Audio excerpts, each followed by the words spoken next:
Salut tout le monde, bienvenue dans Howdy Mavs, le podcast en français entièrement dédié aux Dallas Mavericks. Abonnez-vous à Howdy Mavs sur votre plateforme audio préférée ou sur YouTube et échangez avec nous également sur les réseaux sociaux, sur X, Facebook ou Instagram.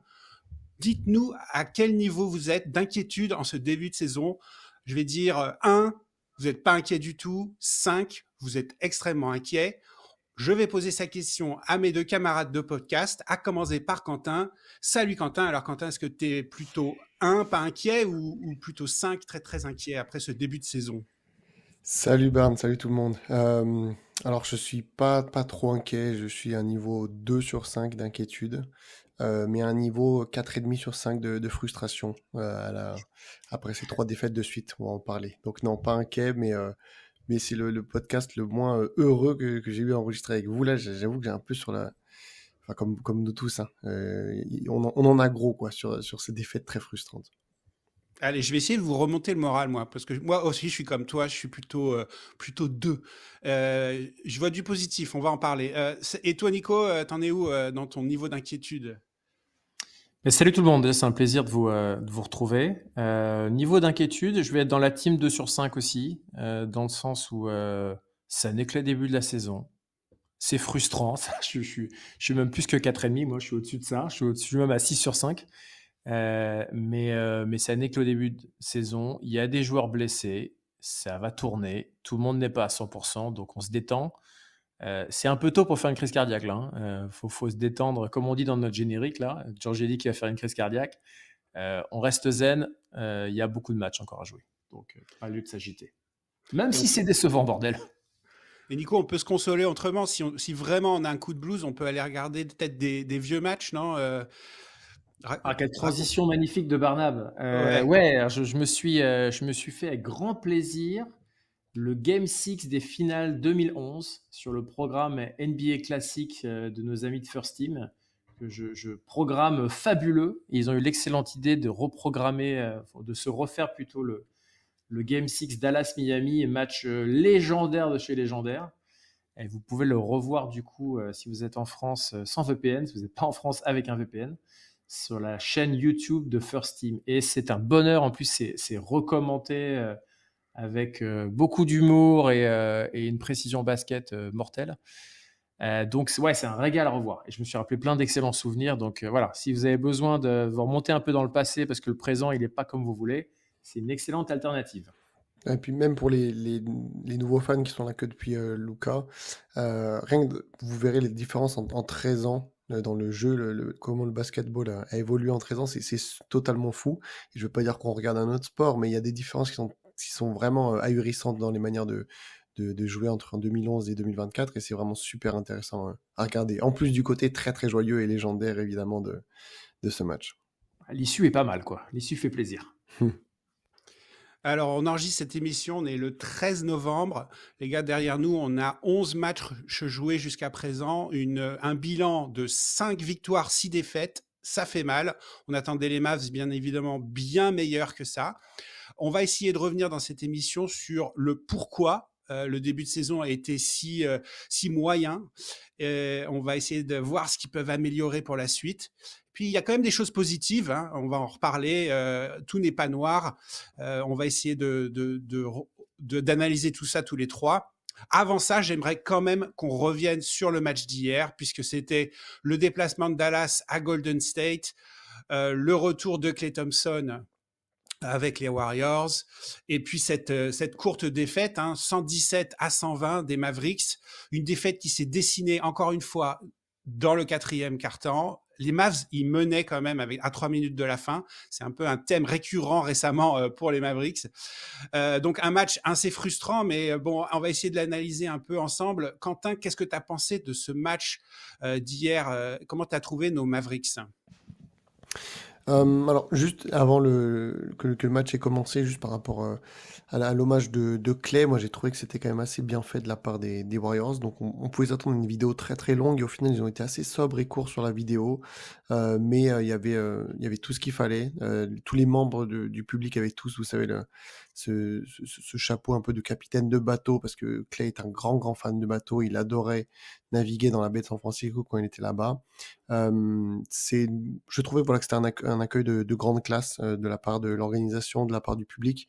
Et du coup, ça a mis effectivement dans une ambiance tout à fait spéciale pour un match qui n'est qu'un match de saison régulière, même s'il comptait pour la NBA Cup. Et du coup, dès le début du match, avec la première possession de Klay Thompson sur Steph Curry, ça m'a mis dans l'ambiance et voilà, c'était plus qu'un match de saison régulière. Et je savais qu'on allait passer un bon moment. Malheureusement, ça a mal fini pour nous. On a fait face à un Steph Curry qui nous a encore traumatisés. Je veux dire, cet été, face à nos Bleus, il nous met déjà à la finale, enfin, une performance de malade qui nous dégoûte en tant qu'adversaire. Et hier, il a refait pareil avec des paniers à 3 points exceptionnels dans le clutch. Donc ça a été compliqué pour nous de lutter contre ça. Et puis il y a eu plein d'autres domaines dans lesquels on a failli. Tu veux que je revienne sur ces domaines un petit peu ? Ouais, vas-y, explique-nous qu'est-ce qui s'est passé, pourquoi est-ce qu'ils ont perdu. Je pense qu'il y a plusieurs éléments où finalement Golden State était meilleur. Oui, tout à fait. Déjà une première chose, c'est que les Warriors ont le meilleur banc de la NBA, de loin. Ils ont une technique utilisée par Kerr où en fait il va donner beaucoup de minutes à ses joueurs. Il va avoir une rotation qui va être très très grande pour avoir un maximum de joueurs qui sont prêts à se donner à fond.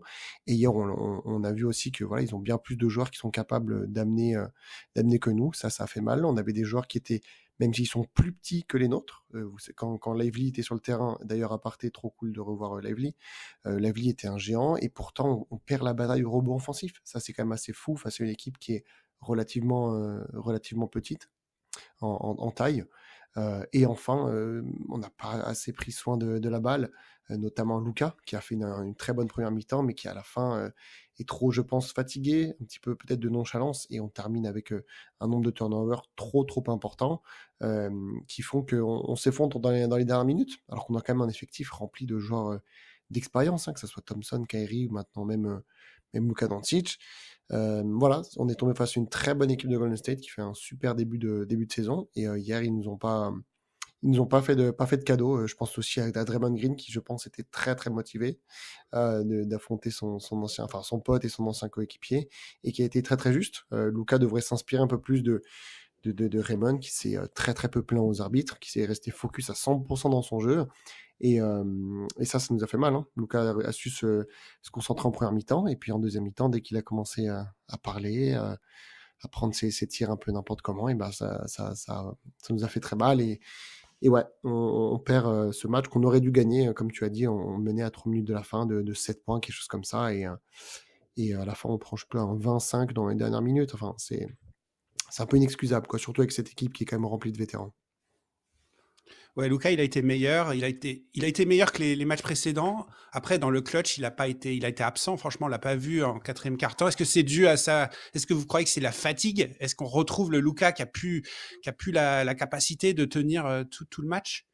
Malheureusement, on l'a vu, mais en mal, avec certains choix qui étaient mauvais. Et du coup, je rebondis sur ce qu'on avait dit dans la précédente émission. Enfin, c'est une inquiétude que j'avais dit, notamment sur sa sélection de tir, qui est vraiment inquiétante. Pour moi, ça, c'est quand même un signe de fatigue / flemmardise. Il joue beaucoup, il est énormément sollicité. Sur la fin de match, je pense qu'il manque vraiment de gaz. Et là où il pouvait aller beaucoup plus au panier dans ses années un peu plus jeune, on sent que souvent il va prendre la solution de facilité qui va être donc le step back à 3 points, même s'il est à 9 mètres, voire à 10 mètres.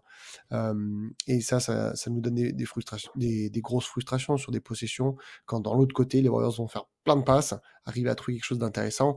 Et ouais, moi je pense que Luka, il faut que la saison avance pour qu'il prenne une vraie forme de routine, pour être mieux dans son physique. Au contraire, je trouve que Kyrie Irving, on sait que c'est un professionnel de malade, que ça soit sur sa routine de sportive, mais aussi sur comment il mange. Il est tout le temps en super forme. On voit que Kyrie, lui, il est dans une très très bonne forme actuellement. Ses matchs sont excellents, et je pense que Luka, il faut qu'il s'améliore là-dessus, sur le long terme. Et puis sur cette saison actuelle, il va falloir qu'on ait un certain nombre de matchs qui passent pour qu'il s'améliore. Tout n'est pas acheté non plus, mais ouais, il y a beaucoup de déchets dans le jeu de Luka Doncic.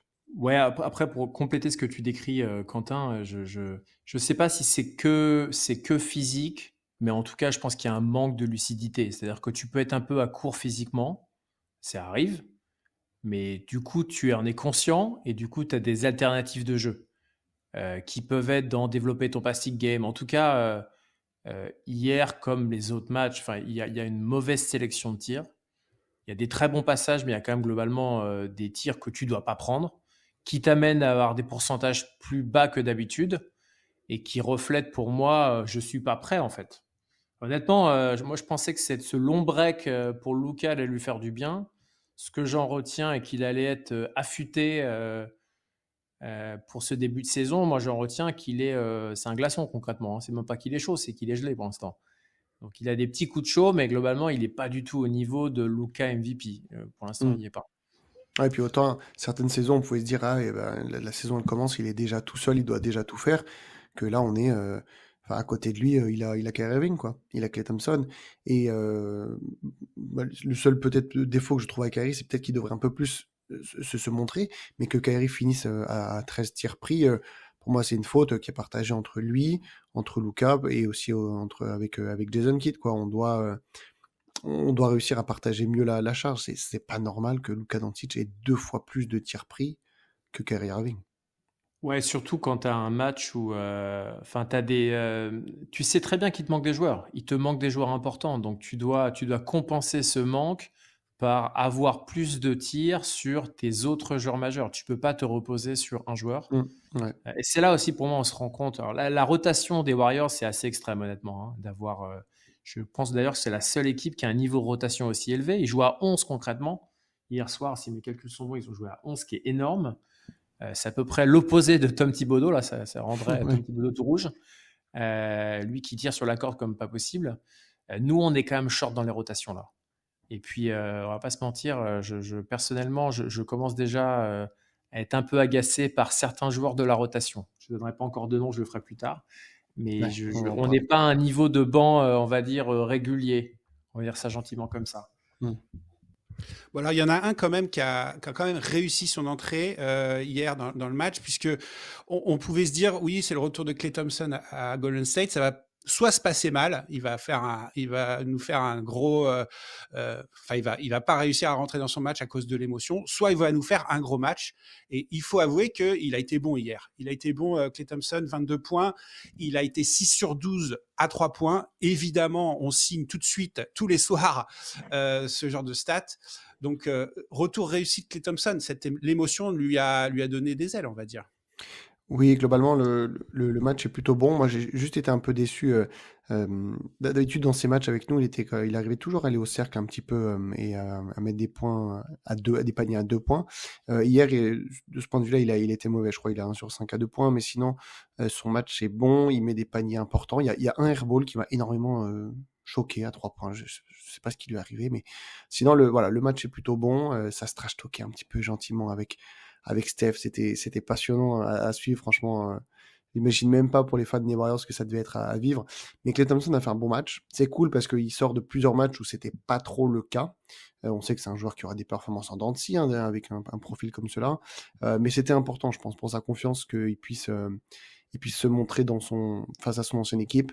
Alors il l'a dit, hein, ça fait du mal d'être de l'autre côté de la barrière quand on joue face à Stephen Curry.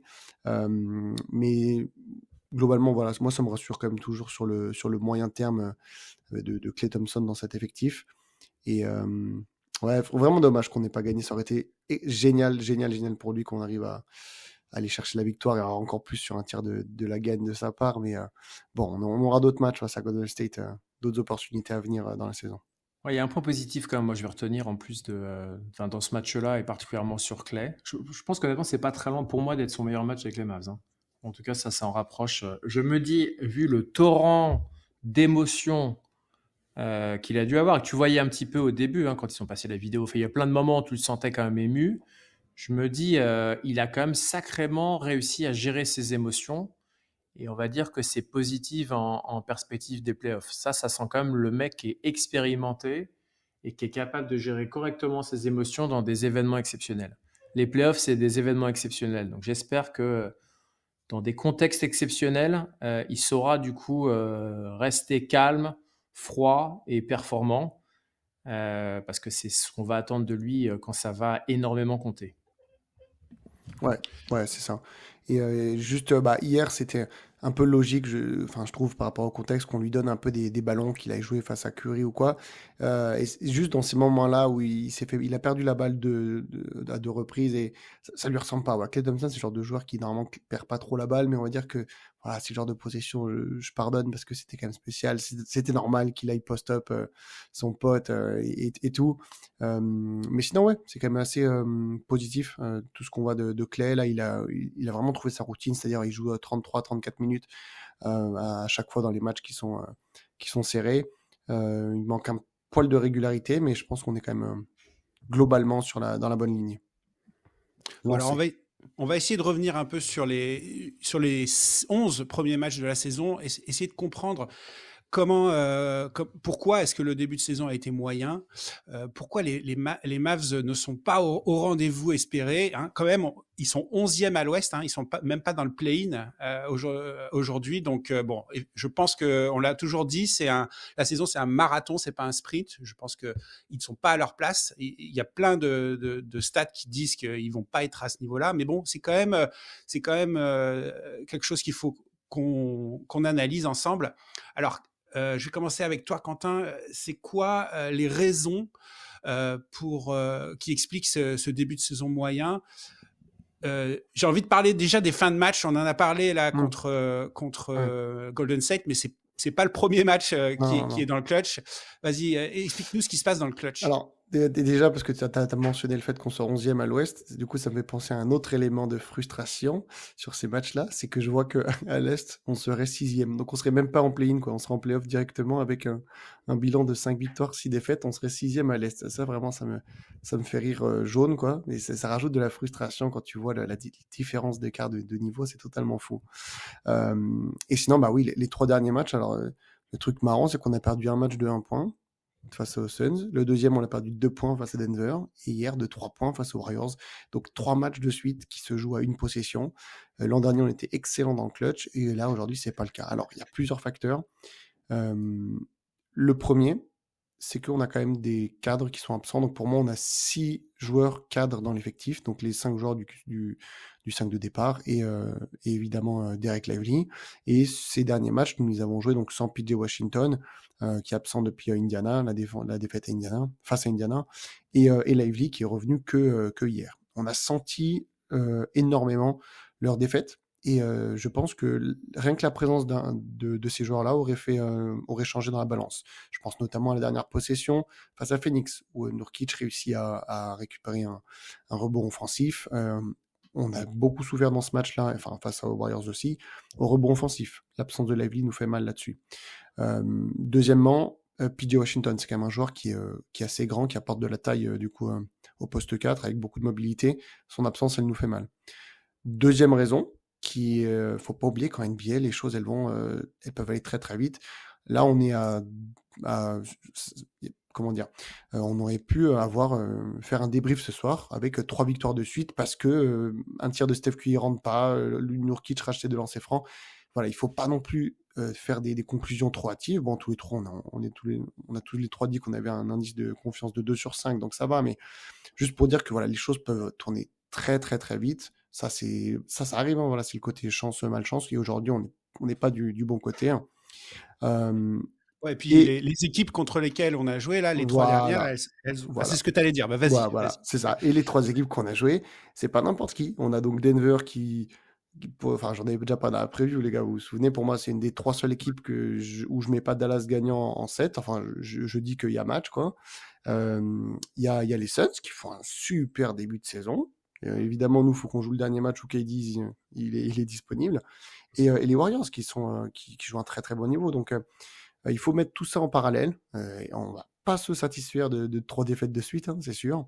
Mais il y a quand même beaucoup d'éléments qui peuvent expliquer cela. Moi, voilà, je reste juste globalement déçu que sur le homestand, donc les 5 matchs de suite à la maison, on a un bilan négatif. Ça fait tâche. On a gagné face à Chicago, et heureusement. Mais il y a quand même pas mal de défaites qui font tâche dans ce homestand. Donc ouais, voilà un peu de mon côté ce que je tire.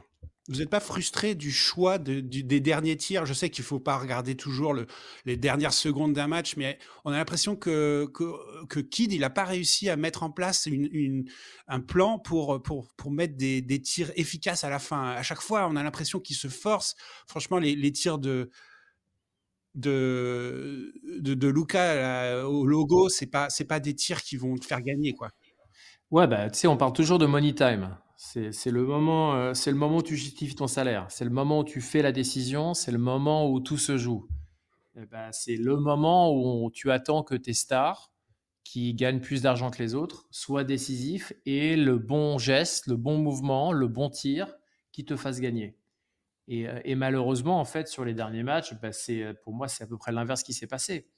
Et aussi génial soit Luka, pour moi aujourd'hui, une fois, comme tu disais Quentin, il y a probablement une partie de physique, il y a une partie de manque de lucidité. Je ne sais pas si c'est de la fainéantise, mais en tout cas, on peut dire qu'il n'est pas décisif comme il a pu être décisif les années précédentes, à commencer par l'année dernière, et que ça, bah, c'est difficile de ne pas le voir en fait. Et je pense notamment, enfin vraiment, sur le match contre Phoenix ou Denver, il y a une sélection de tirs qui est pas bonne. Je reste frustré moi aussi un peu, particulièrement contre Denver où Curry est extraordinaire. Franchement, il fait un match mais de gala. Et t'as envie de dire à Luka, mais enfin arrête là, à un moment arrête de forcer. Ou à mon ami Dinwiddie là, qui s'est justement pris pour Kyrie Irving. À un moment, lâche ta gonfle mon ami, hein, tu vois, il y a un mec qui est complètement en feu à côté de toi. Fais juste un écran, libère-le et laisse-le jouer parce qu'il fait un récital. Et malheureusement, c'est pas ce qui arrive. Donc la frustration, elle vient pas mal de ça en fait.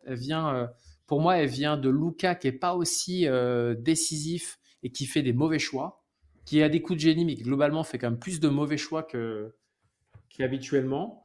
Et je trouve un manque de. Je trouve qu'ils n'utilisent pas assez Irving pour moi. Enfin, j'avoue que sur certains matchs, je trouve qu'il devrait plus lui filer la gonfle et plus le laisser mener un peu quand Luka n'est pas dans le meilleur soir en fait de sa vie.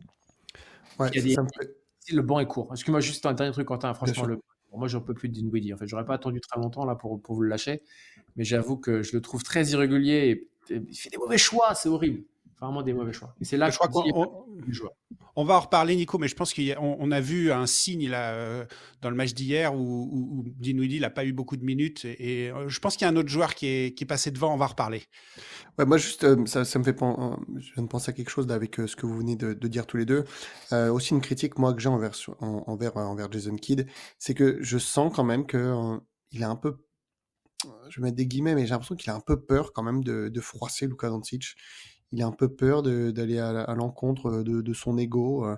On le voit notamment quand il va accepter de prendre des challenges parce que Luka demande le challenge. Je veux dire, Kidd, c'est le coach, c'est à lui c'est pas, il doit pas prendre le challenge juste parce que sa superstar lui dit prends le challenge.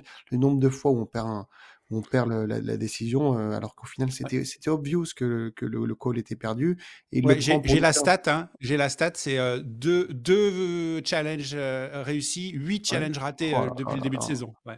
Ouais, alors que l'année dernière, il était bon là-dedans. Donc, toi, il y a ça. Et je pense que c'est aussi un petit peu là-dessus sur les fins de match. Il devrait un peu plus s'imposer et oser dire à son joueur, bon, là, cette possession, il faut pas qu'elle se termine par un step back à 9 mètres du panier. Je pense que de ce côté-là, Kidd doit faire mieux, en plus de Kyrie qui doit peut-être un peu plus se mettre en avant, et Luka qui doit accepter un peu plus de partager, de se mettre en arrière. Voilà, moi, c'est quand même un point que je partage entre ces trois personnes qui sont quand même les têtes de notre franchise, hein, le coach et les deux franchise players. Voilà, faut qu'ils travaillent là-dessus. Après, pour pas être obsédé par Luka non plus, ça nous rappelle que quand même on a des joueurs clés dans la rotation et on se rend compte très très vite, surtout contre une grosse adversité lorsqu'ils sont pas là. Et particulièrement, tu l'as bien dit, Derek Lively, mais aussi PJ Washington, dont l'énergie défensive, notamment, bah, c'était criant combien c'était manquant. On a des joueurs, notamment de J. Marshall, qui ont bien step up. Là, ça leur a donné une belle opportunité. Mais malgré tout, au PJ Washington, il n'y a pas beaucoup de plan B à PJ Washington. Et son absence, bah, ça se voit encore plus, quoi. Ouais. Après, j'ai trouvé qu'hier, tu l'as dit, je crois déjà, Quentin, mais la rentrée de Lively, le retour de Lively a fait une grosse différence. Notre défense en dessous du cercle était beaucoup, beaucoup plus dissuasive pour l'adversaire. Après, à noter quand même que Powell, il a quand même fait le taf, non? Vous n'avez pas trouvé qu'il n'a pas été mal dans l'absence de Lively? De ouf. Ah oui, non, c'est clairement à saluer. C'est clairement à saluer parce que bon, on se moque un peu de Powell, Finito, etc. Sur tous les matchs où Lively n'a pas joué, on a vraiment vu le professionnalisme de Dwight Powell. J'ai jamais douté enfin, on sait tous que c'est un homme, un mec super. Mais là, ce qu'il a proposé en termes de jeu, malgré son âge et ses capacités maintenant qui sont un peu limitées, ça a été vraiment très très bon. J'ai rien à redire sur Dwight Powell dans son intensité, dans ce qu'il a proposé, alors qu'il a quand même dû jouer pas mal de minutes pour combler l'absence de Lively. J'étais même étonné que Kidd ne force pas un peu plus sur les minutes de Gafford, c'est quand même un mec qui a 26 ans. Mais ouais, Powell a clairement bien répondu et t'as raison, Barney, il faut mettre en avant ce qu'il a fait. C'est pas facile d'être un joueur qui est hors rotation et d'un coup, bam, on te fait jouer 15 minutes, 20 minutes et tu réponds comme ça. Donc, très très bon. Il se passe toujours la même chose de toute façon avec Dwight Powell. Hein. Tu es sûr qu'il va t'arracher 3-4 rebonds, tu es sûr qu'il va te mettre 2 paniers parce qu'il va être bien placé, il va prendre des bonnes passes, et puis tu es à peu près sûr qu'il va se prendre 1 ou 2 gadins ou 1 ou 2 coups de coude dans les yeux, comme à chaque match. Ça fait partie des valeurs sûres de Dwight Powell, ça. Totalement. Il s'en prend toujours une dans le visage, comme tu me le rappelais gentiment, Quentin. Ça fait partie des routines de Dwight Powell. Oui. Alors, on est en train d'essayer d'analyser pourquoi les Mavs font un début de saison moyen. On a parlé de la gestion des fins de match. On a parlé de Luka, qui est censé être un MVP, mais qui a quand même des énormes stats, mais qui n'est pas au niveau espéré. On a parlé des absences de Lively et Washington. Moi, il y a un truc qui me frustre en tant que fan, c'est l'adresse extérieure. On l'avait vu en fin de saison dernière, l'adresse extérieure des Mavs était pas terrible. Malgré tout, il gagnait les matchs. On a fait venir Klay Thompson. On s'est dit, bon, on va être meilleur à 3 points. Là, il faut se le dire, 34% à 3 points, 32% hier contre Golden State. Pourquoi est-ce que cette adresse extérieure, elle est pas meilleure? Nico. Je veux pas trop mettre le curseur non plus sur le shoot extérieur, parce qu'effectivement, c'est un aspect statistique important, mais je pense que pour moi, c'est plus dans les alternatives que tu dois apporter. C'est plus ça que je veux avoir. Tu dois réaliser qu'il y a des soirs où tu es moins dedans, où certains joueurs sont moins dedans, et le d'arroser et continuer éternellement à arroser à l'extérieur. Et honnêtement, c'est vraiment ce que je reproche à Klay Thompson. Je sais que super joueur élite, shoot extérieur évidemment, mais l'alternance en fait dont on a parlé la dernière fois, et que je l'ai bien vu apporter justement, j'étais super surpris contre Denver et Phoenix. Justement, il allait un peu au cercle, il faisait des shoots à mi-distance. Tu dois pas être uniquement un shooter extérieur quand ça rentre pas, parce que la régularité ou le manque de régularité, c'est assez inhérent à son jeu. Il y a des soirs ça rentre pas, c'est comme ça, mais tu dois apporter plus d'alternatives. Je pense, moi, c'est surtout ça que je vais retenir. Après, moi, j'ai un hot take honnêtement sur Klay Thompson. C'est que, et c'est un peu associé au coaching pour moi, c'est que je pense que quand tu as des soirs où tu sens que Klay Thompson, il est pas adroit, qu'il apporte pas de l'alternative, tu n'es pas obligé de le faire jouer 30 minutes non plus. Je pense que Kidd, faut un peu qu'il accélère parfois les rotations, qu'il arrête d'insister, peut le remettre un peu plus tard, mais qu'il trouve des joueurs, et je pense que Najee Marshall est une super alternative, qui ont plus de polyvalence et qui apportent autre chose que insister trop sur Klay à l'extérieur. C'est pas ton soir, c'est pas pas grave, c'est une équipe, tu as des alternatives, utilise ces alternatives. Après, il a peut-être pas le choix, Kidd, la profondeur de banc, Quentin. Comment tu la vois, ce banc? Alors, par rapport à ta question précédente, par rapport au pourcentage à 3 points, alors oui, Klay, il a genre là à 37%, donc ça serait son plus faible en carrière, donc ça va remonter, je me fais pas de soucis. Mais quelque chose qui explique, c'est Luka, il plombe quand même à lui seul la moyenne, il est à 32% là sur ce début de saison, avec une sélection de tirs affreuse. 32%, il prend 10 tirs en moyenne à 3 points par match. Et ben voilà, rien que ça, tu as déjà une explication de pourquoi est-ce que la moyenne est si basse alors que, sur ce début de saison, faut bien rappeler que les saisons d'avant, il avait quand même réussi à monter à 38% à 3 points, c'est assez fou. Donc voilà, déjà ça, la sélection de tir de Luka explique à elle seule, pour moi, pourquoi est-ce qu'on est aussi mauvais au pourcentage à 3 points. Que juste aussi, parce que je suis d'accord avec toi, Kyrie Irving, juste 54% à 3 points jusqu'à présent, quand même. Mais la sélection de Luka, pour moi, tu as raison, mais c'est la sélection de tir dans son ensemble, en fait. Effectivement, c'est des shoots extérieurs. Enfin, c'est un peu le hero ball, quoi. C'est n'importe quoi. Je le prends quand même. Surtout en fin de match, ça me rend fou. Mais c'est aussi quand même globalement même dans les shoots à 2 points où je Bien pense sûr, qu'il bien y a sûr. des shoots où il surforce en fait. Par exemple, c'est la seule saison de sa carrière pour l'instant, alors encore une fois, il n'y a que 11 matchs, hein, où il tire à moins de 50% à 2 points. Même dans sa saison rookie, il était à plus de 50% à 2 points. Donc ça va remonter, et je me fais aucun souci là-dessus. Mais il faut bien comprendre que aujourd'hui, la sélection de tir de Luka est mauvaise et elle donne ces pourcentages qui sont mauvais. Et je pense que ça viendra plus la condition physique viendra. Et pour ce qui est du banc, pour revenir à ta question d'origine, Bard, oui, effectivement, il y a un problème avec le banc. Jason Kidd a fait une déclaration même qui m'a surpris en termes de franchise, où il a dit que notre banc était nul. Il a dit ça en conférence de presse, etc. Clair. Voilà, au moins c'est dit. Il y a quelque chose effectivement qui va pas dans ce banc, notamment dans le trio Quentin Grimes, Jaden Hardy, Spencer Dinwiddie. Pour moi, Jason Kidd, il aurait dû choisir 2 joueurs sur lesquels s'appuyer vraiment, et puis on teste, et puis si ça marche pas, peut-être qu'on change, on fait intervenir un autre joueur, on fait sortir un joueur de la rotation qui fonctionne moins bien, mais il faut tester pendant un certain nombre de matchs. Et la logique voulait que ce soit Jaden Hardy et Quentin Grimes qui aient ce rôle-là. On a déjà assez de vétérans, je vois pas l'utilité de faire rentrer Dinwiddie en tant que vétéran. D'un point de vue contractuel, Hardy est bien plus jeune, on vient de le re-signer, donc si on veut lui faire reprendre de la valeur, c'est très intéressant de le faire jouer. Et Grimes, on veut peut-être le prolonger à la fin de la saison. Bref, toute la logique partait vers Hardy et Grimes à faire jouer. Et Jason Kidd m'a vraiment surpris à changer ses plans dès le, je sais plus, 4e match ou quoi, à faire rentrer Dinwiddie. Et là, il oscille un peu, il fait jouer les 3 en même temps. Et je pense qu'ils n'ont pas assez de minutes pour proposer des vraies choses. Et là, hier, tu l'as dit, hein, les minutes de Dinwiddie ont baissé, mais je trouve que tous ces choix-là, c'est bizarre. Après 11 matchs, qu'il y a eu autant de choix différents sur le banc, ça explique aussi qu'on a du mal à trouver un banc qui performe. Hein. Sur ces 3 joueurs-là, il y en a un qui jouait quasiment plus, là où il était, Dinwiddie, Quentin Grimes qui est nouveau, qui connaît pas les systèmes, et Hardy qui est quand même très jeune. Donc, il faut un certain nombre de matchs pour qu'une routine elle vienne. Et c'est pas avec ces choix-là, je pense, que la routine, elle va venir. Donc, il y a ça dans un premier temps. Et puis, la deuxième explication, c'est qu'on a manqué Lively pendant plusieurs matchs. Et on sait que Lively, il fait beaucoup de bien en sortie de banc. Et là, ne pas l'avoir, c'était très, très compliqué. Et enfin, un troisième truc où j'ai pas compris, mais je crois que c'était plus que sur un match contre Phoenix, où Jason Kidd, en plein milieu du match, alors que c'est super serré, il fait jouer Prosper et Kessler Edwards, notre two-way contract. J'ai pas compris pourquoi, quelle était la proposition. Ça, en plus, ça s'est pas super bien passé.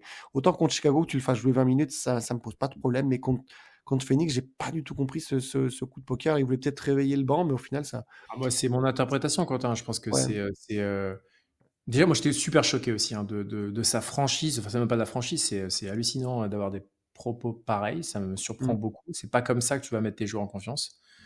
Mais je pense que c'était un peu pour choquer tout le monde et dire ils sont tellement pas performants que je vais essayer des alternatives, et des alternatives auxquelles la plupart des gens ne pensaient pas. Donc ouais, c'est assez surprenant. Et vraiment, moi je pense que Hardy reste jeune, Grimes dans un nouveau contexte, tu dois leur donner un peu de confiance. Tu peux pas les balancer 5 minutes sur le terrain à un match et dire il va être performant tout de suite. Laisse-leur du temps. on a perdu Nico là, non? Ouais, on a perdu Nico, mais je vais intervenir, je vais dire que... Ah, vas-y Nico. Ouais, c'est mon niveau d'agacement qui monte là, désolé, ça doit impacter mon internet.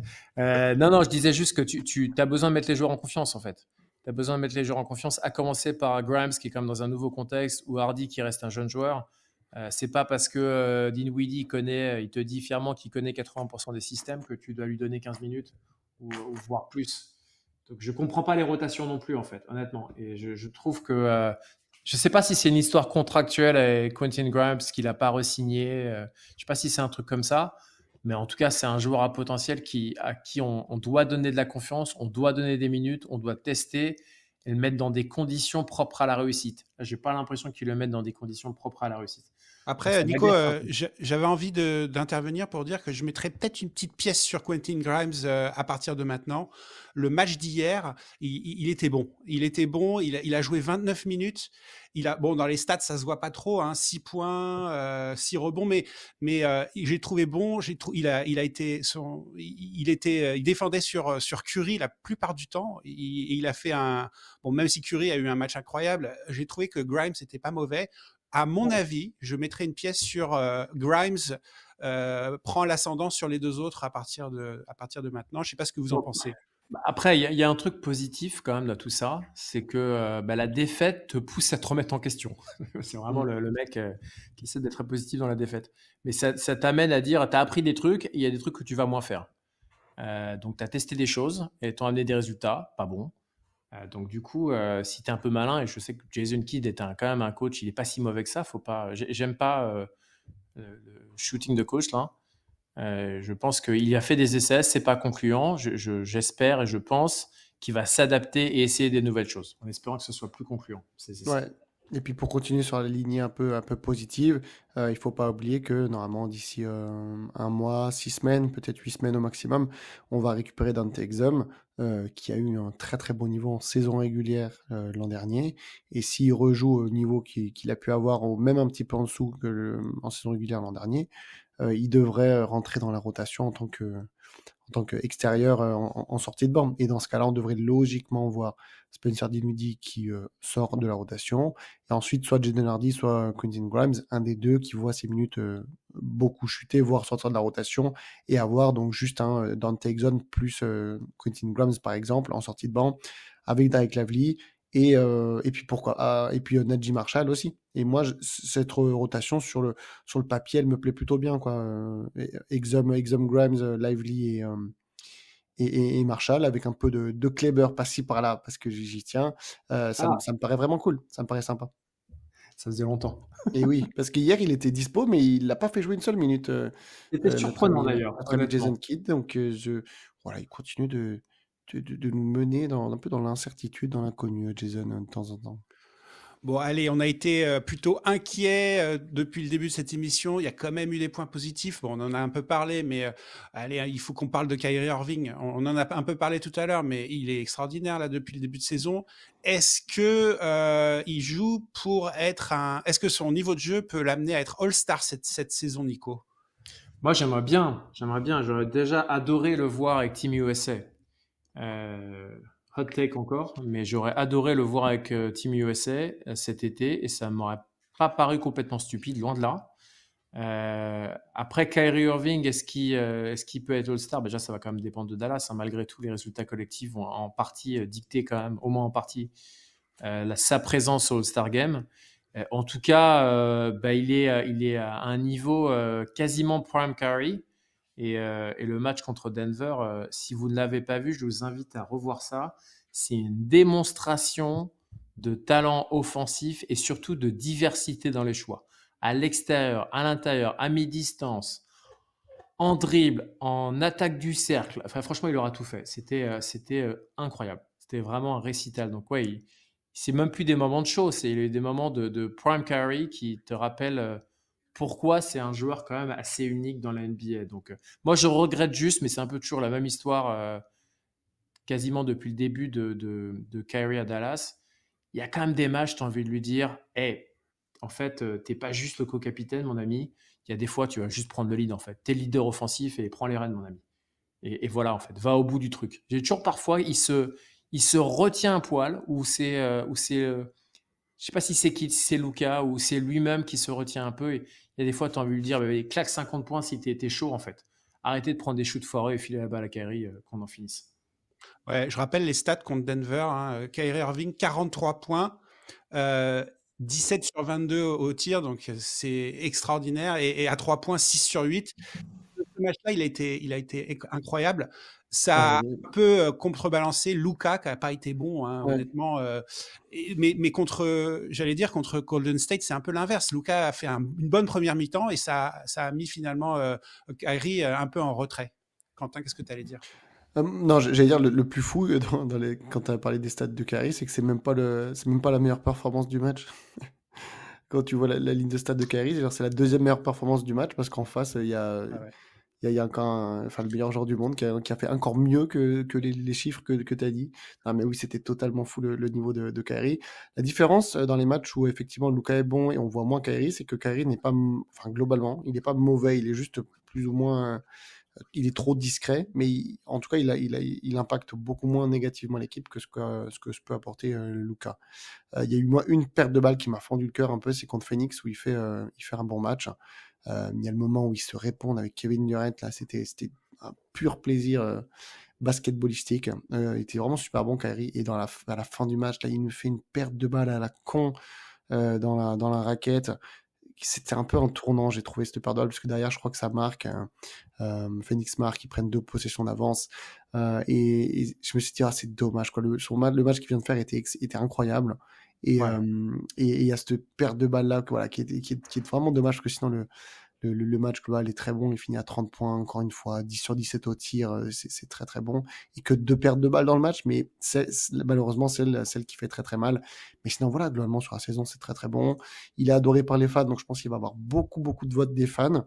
De là à passer devant Curry, non, ça c'est sûr. Mais est-ce qu'il va réussir à passer devant les fans pour ce qui va être par exemple face à Shai Gilgeous-Alexander ou ce genre de joueur, ça on verra. Ça va quand même être dur pour être titulaire, parce que je rappelle que les remplaçants, eux, sont juste nommés par les coachs. Ça n'a rien à voir avec le vote des fans, le vote des joueurs, parce que sinon, d'un point de vue des fans, il est adoré, et d'un point de vue de ses pairs, il est aussi très, très, très apprécié, il est très souvent mis en avant. Donc, pour répondre à ta question, c'est totalement possible que Kyrie Irving soit All-Star, et pour le coup, ça serait la première fois qu'il soit vraiment All-Star avec Dallas, parce qu'il l'avait été quand il était arrivé, mais c'est parce qu'il avait été sélectionné en tant que All-Star à Brooklyn, et puis il s'était fait transférer entre-temps. Mais oui, Kyrie Comme Irving, la rédemption. C'est la suite de la rédemption pour moi, une sélection ouais. All-Star Game. Même si le match All-Star Game, c'est pas le Oui, match oui, c'est en plus ever ever. l'honneur que le match en soi, hein. Exactement. Mais voilà. Et puis enfin, dernier truc sur Kyrie Irving, euh, c'est aussi, même juste d'un point de vue beauté, de ce qu'il apporte.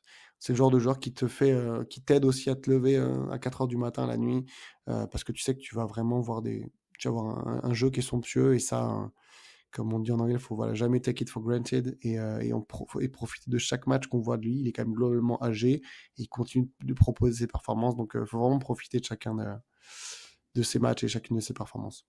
Et quand tu payes tes billets pour aller à l'American Airlines Center, tu vois, tu as une partie de cet argent qui Ouais. va dans les poches de Kyrie Irving et tu sais pourquoi et c'est bien mérité. Moi, chaque fois, c'est comme tu dis, c'est Mm. un plaisir de voir son jeu délié et si spectaculaire.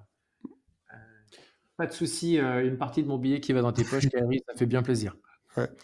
Bon, alors j'aimerais qu'on parle d'un autre joueur vite fait là, parce qu'on n'en a pas beaucoup parlé jusqu'à présent, c'est Najee Marshall. Franchement, depuis la blessure de PJ Washington, il a été titulaire et il a été plutôt bon, à la fois défensivement et offensivement.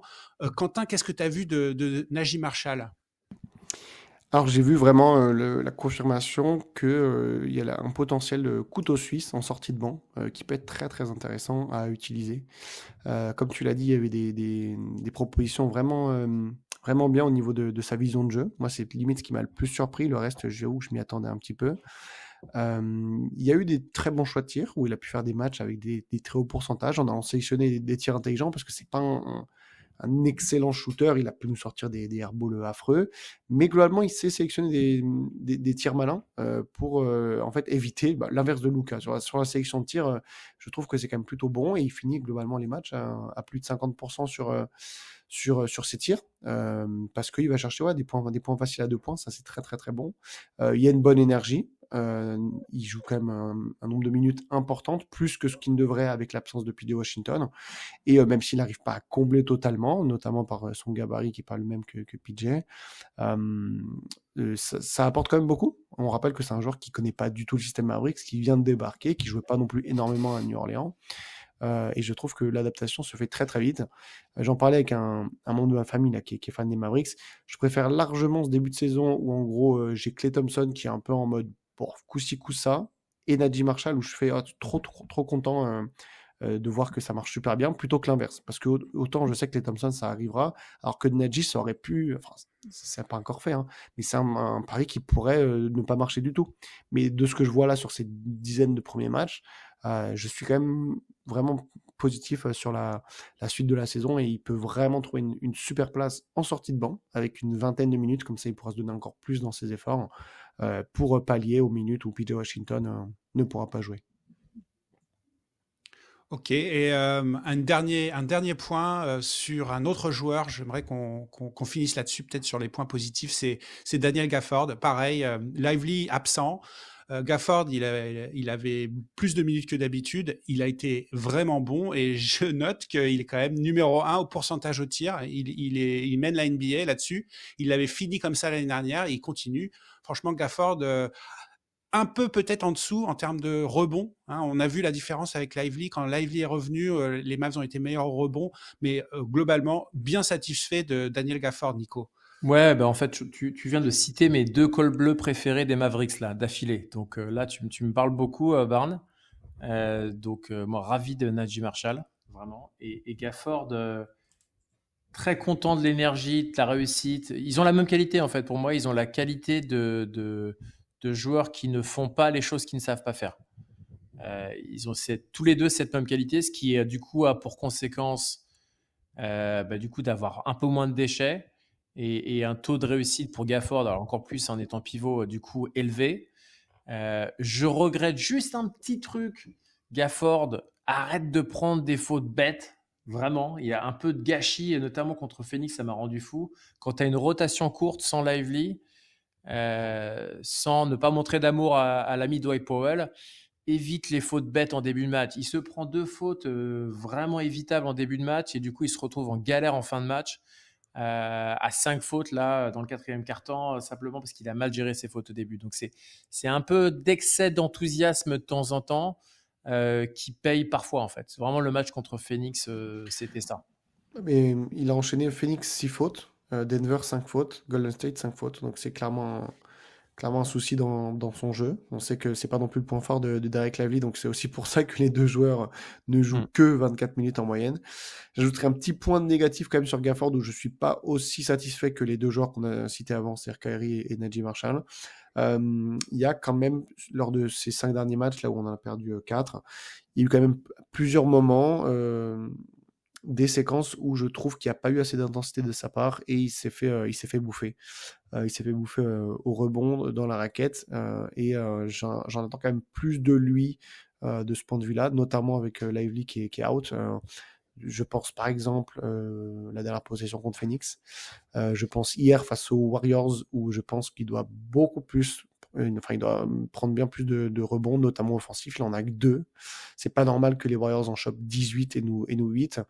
Donc voilà, je voulais juste quand même dire que Marshall et Kyrie, je suis vraiment très satisfait. Gafford, je suis satisfait, mais doit mieux faire, même si globalement c'est bon et ça fait du bien d'avoir un mec qui, quand il a la balle, tu sais que globalement, ça va rentrer dedans, quoi. Voilà, vous m'avez dit au début de l'émission que vous étiez au niveau 2 d'inquiétude. Alors finalement, vous n'êtes pas trop inquiet. Pourquoi est-ce qu'il ne faut pas être inquiet? Qu'est-ce qui va faire en sorte que les Mavs vont redresser la barre? On en a parlé, hein, Luka va retrouver son niveau, c'est un des trucs, Quentin. Il va redevenir le Luka MVP à ton avis? Oui, mais c'est peut-être dans les différents aspects de pourquoi il ne faut pas être inquiet, c'est peut-être celui qui va prendre le plus de temps. Le premier aspect, c'est les blessures. Donc Lively est revenu. PJ Washington devrait revenir incessamment sous peu. Deuxième chose, on parlera, je pense, pour clôturer l'émission du futur à court terme. Là. Deuxième chose, c'est qu'on a affronté 3 bonnes équipes. Dites-vous bien que on va aussi affronter des équipes de l'Est. Hein. Ça va faire du bien de jouer un peu contre la Ligue 2 pour récolter des victoires faciles. Donc ça va être cool.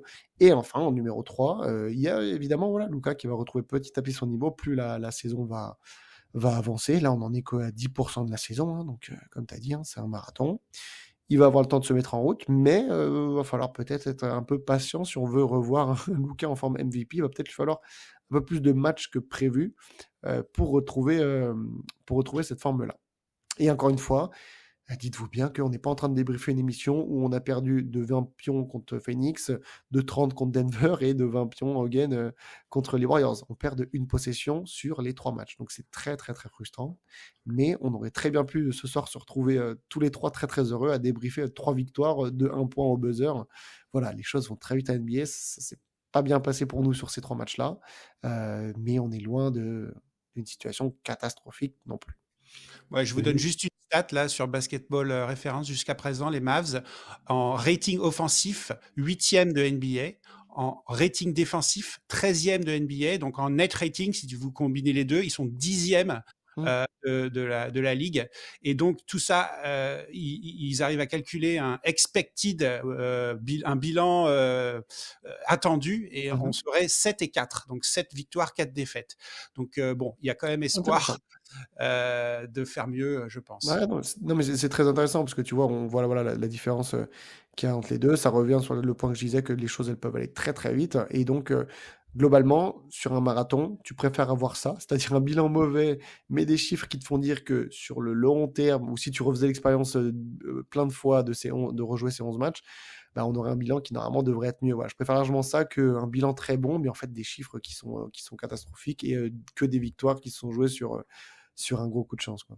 Ouais, et puis c'est l'élan en fait, le momentum comme on dit en anglais. C'est l'élan, il est très important. Là, l'élan, il est négatif. On va briser cet élan si on joue contre Utah et qu'on réussit à perdre contre Utah. Alors là, par contre, ce sera une autre histoire. J'espère quand même qu'on va réussir à briser cet élan contre une équipe faible et on va reprendre un élan positif. Ça se joue à pas grand-chose, donc la confiance de chacun, les quelques victoires engrangées qu'on doit prendre là, ça peut complètement inverser la logique. Donc, et c'est que de la saison régulière. On respire, hein, c'est que de la saison régulière. Et c'est que le début. Donc, je ne devrais même pas dire 2 sur 5, je devrais dire 1 sur 5. Oui, c'est décevant. Oui, c'est frustrant, mais franchement, il ne faut pas s'agiter encore, les amis. Ok, ben, je pense que les prochains matchs vont aider à faire retrouver la confiance aux Mavericks. Les adversaires à venir vont être beaucoup plus faciles dans l'absolu. On va avoir Utah, donc ça c'est jeudi, c'est demain. On a samedi, on a les Spurs. Oklahoma City, dimanche quand même, un gros test encore une fois, mais on va essayer d'aller gagner à Oklahoma City. Et puis après, mardi, il y a New Orleans qui a pas mal de blessures et qui n'est pas au top de sa forme non plus. Donc on a au moins sur les 4 prochains matchs, il faudrait en gagner au moins 3. Il faudrait gagner Utah, San Antonio et New Orleans et se remettre dans le sens de la marche. Voire 4. Oui, voilà. Voire 4. Le Thunder vient de perdre Chet Holmgren là, pour une durée, je pense, assez longue. Moi, j'attends beaucoup de ce match. Donc, le Thunder, voilà, gros test parce qu'il va avoir le côté rivalité. Ça va être cool de la série qui vient de passer. Je pense que eux, ils ont une grosse dent contre nous. Et de deux, je veux avoir une équipe qui impose sa taille, comme on a bien su le faire en playoff. Là, je veux que Gafford et surtout Lively, en l'absence de Chet Holmgren, ils vont avoir un vrai rôle à jouer. Et je veux qu'ils se montrent qu'on arrive avec un schéma de jeu qui soit assez clair. Et que voilà, on propose quelque chose dans ce secteur pour prendre l'avantage sur le Thunder parce qu'on sait qu'ils vont nous donner du fil à retordre sur le reste. Il faudra juste qu'on arrive à expédier les Spurs assez rapidement si possible parce qu'on sera en back-to-back face au Thunder. Mais ouais, face à un Thunder avec le Chet Holmgren blessé, les Pelicans qui ont plein de gens à l'infirmerie, il faut viser le 3 sur 4 et puis comme ça nous remet dans le droit chemin. Et le prochain rendez-vous, enfin le gros rendez-vous aussi qu'il y aura, ça sera donc le 23 dans la nuit du 22 au 23 contre les Nuggets chez eux, encore une fois. Et comme ça, là, on prend notre revanche de la défaite frustrante et là, on rapporte une victoire. Et comme ça, notre prochaine émission, les gars, on dira que tout va bien et qu'on est redescendu à 0 d'inquiétude et qu'on est en route pour le titre. Eh ben, écoute, Barnab, on va prendre la voiture et on va aller voir le OKC Dallas dans l'Oklahoma, en territoire hostile. Et pourquoi pas, on devrait le faire. Exactement. Et sans Holmgren et sans Hartenstein toujours. Hein. Donc vraiment, ils sont en mode très small ball, toujours nos amis de OKC. Ça ne veut pas dire qu'ils ne sont pas forts, mais ils sont quand même en très small ball. Donc je partage complètement ton constat, Quentin. Et à noter que les 5 prochains matchs, c'est encore face à 5 franchises de l'Ouest. Hein. Donc voilà, gardez ça en tête. La Ligue 2 arrive pour décembre pour prendre des victoires. Oh, le punchliner de la ligne 2, là, j'ai entendu, là. Il rebalance la Ligue 2. Attention au final NBA. Hein. Oui, non, mais Boston, c'est autre chose. Hein. Je l'ai dit assez de fois. Mais le reste, les gars, ça fout l'aine. Tu te connectes et tu vois qu'avec un bilan négatif, tu es en playoff sans passer par le play-in. Non, mais... Ouais, mais bon, après, la saison sera longue et je veux pas qu'on se raccroche à ça comme une excuse. Non. Ça, tu vois. Même si tu as raison, on pourrait dire que Dallas, ça pourrait être un peu plus à l'est quand même. C'est pas non plus, c'est pas la côte ouest des États-Unis. Ouais, Dallas, mais je crois que Memphis et Minnesota, ils sont déjà sur le dossier pour quand il y aura Las Vegas et Seattle qui vont revenir NBA, les deux ils vont se battre pour être mis dans la conférence Est, hein. C'est sûr. Bon, merci les gars pour cette émission. On est presque à 1 heure. Hein. Bravo les gars. On se donne rendez-vous la semaine prochaine. Et vous, les auditeurs, vous nous dites quel est votre niveau d'inquiétude. Je vous rappelle, 1, pas inquiet du tout. 5, très inquiet. On va mettre ça tout de suite sur Instagram et on va essayer de voir si on est d'accord. Voilà, merci pour l'émission les gars. Et puis on se dit à la semaine prochaine. Ouais, oui, et abonnez-vous. Je répète encore une fois, abonnez-vous à nos chaînes. Ça nous aide beaucoup. allez, Ok, salut tout le monde. abonnez-vous. Ouais, ciao. Merci beaucoup. Salut les amis.